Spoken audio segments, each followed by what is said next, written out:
టిట్కో ఇండ్లు కట్టాం. నేనే ఆ రోజు కట్టాను. 3,60,000 ఇళ్ళు ఒక స్టేజ్ తీసుకొచ్చాం. మామూలుగా కాదు. ఈ నెల్లూరు జిల్లాలో 44,000 ఇండ్లు టిట్కో ఇండ్లు కట్టక ఘనత తెలుగుదేశం పార్టీది. ఎవరికో పెట్టిన బిడ్డకు వీళ్ళు పేరు పెట్టుకున్నట్టు మనం కట్టిన ఇండ్లకు ఈయన రంగేసుకున్నాడు. అవునా కాదా అని మిమ్మల్ని అడుగుతున్నా. మీరు కట్టారా ఇండ్లు? మీకు అర్హత ఏముంది? ఆ ఇండ్లు పూర్తి చేశారా? మీరు పూర్తి చేయకుండా ఆ రోజు కట్టిన ఇండ్లు ఈ విధంగా నువ్వు ఇచ్చేసి తప్పుడు విధానాలతో ముందుకు పోయే పరిస్థితికి వచ్చారు. ఈ ముఖ్యమంత్రి ఎలాంటి ముఖ్యమంత్రి అంటే, భూమి మీది మీ తాత ముత్తాత ఇచ్చారు వారసత్వంగా. ఆ పట్టాదారు పాస్ పుస్తకం పైన ఫోటో ఎవరిది తమ్ముళ్ళు? సైకోది. భూమి సర్వే అన్నాడు, సర్వే రాళ్లు నాటాడు, దాని మీద ఫోటో ఎవరిది?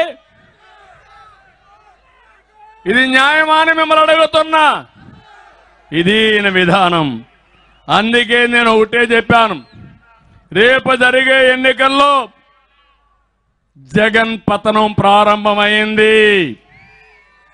దేవుడు కూడా కాపాడలేడు. సినిమా అయిపోయింది. అందుకే అంటున్నాడు, స్టార్ క్యాంపైనర్స్ అంటున్నాడు. ఈయన ద్వారా బాధపడిన ప్రతి ఒక్క వ్యక్తి స్టార్ క్యాంపైనరే. ఈరోజు నిద్రలేసి ఆ సాక్షి పేపర్ చదవద్దండి, పనికి మాలిన పేపర్ అది.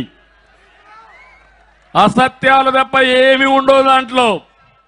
కానీ ఇతను మాత్రం నాకేమీ లేదు, నాకేమీ లేదు, పేపర్ లేదు, టీవీ లేదు, అందరూ నాకు వ్యతిరేకం అని మాట్లాడే పరిస్థితిలో ఉన్నాడు. నేను ఒకటే చెప్తున్నా, జగన్ ఓడించడానికి ప్రతి నిరుద్యోగి ఒక స్టార్ క్యాంపైనరే.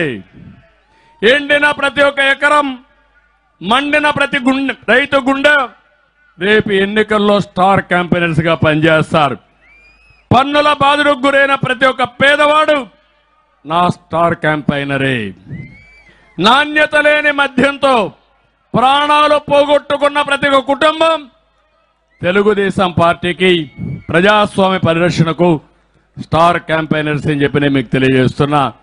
రేపు జరిగే ఎన్నికల్లో 5 కోట్ల ప్రజలు కూడా స్టార్ క్యాంపైనర్స్ గా తయారు చేసి వైఎస్ఆర్ కాంగ్రెస్ పార్టీని భూస్థాపితం చేస్తామని శపథం చేయాల్సిన అవసరం